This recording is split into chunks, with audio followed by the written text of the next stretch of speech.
no parent who needs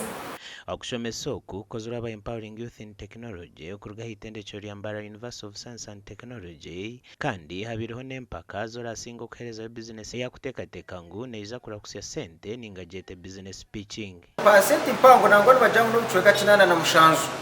obwono bw'abaana bakuruga mu university tubakafuna emirimo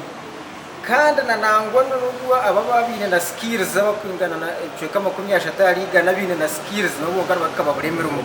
abeja aba abature nibatendekwa bakozere ebintu ebiri mu business nka okora chapato kuruga mu byozi okuhinga ebituzi okora ombazi gwo kubinga ensiri okora sabuni yokozya hamwe n'ebindi bingi. All of you had something that you have been working on. This is a very big plus and continue working on them even if they say you are not a winner.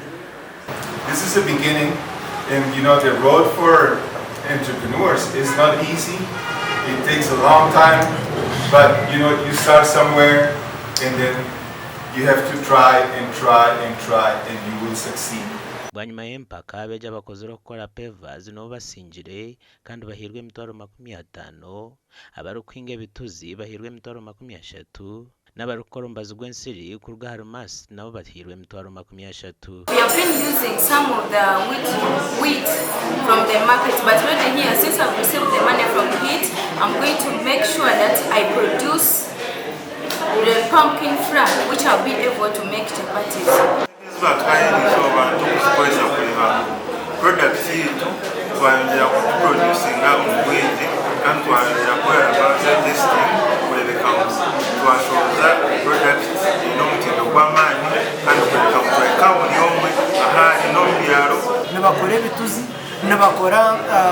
ebyokurya by'empunu bakukora omwibumba nibakora cake kugikora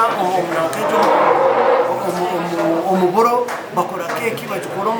omumapapari it's an innovation n'ebintu ebiri kutangaza ebitu bitakumanya aba baruga mu matendekero nka Bishop Stewart University, Mbarara University of Science and Technology, Rwentanga Farm Institute hamwe na Metropolitan University. Adolf Ayureka, TV West.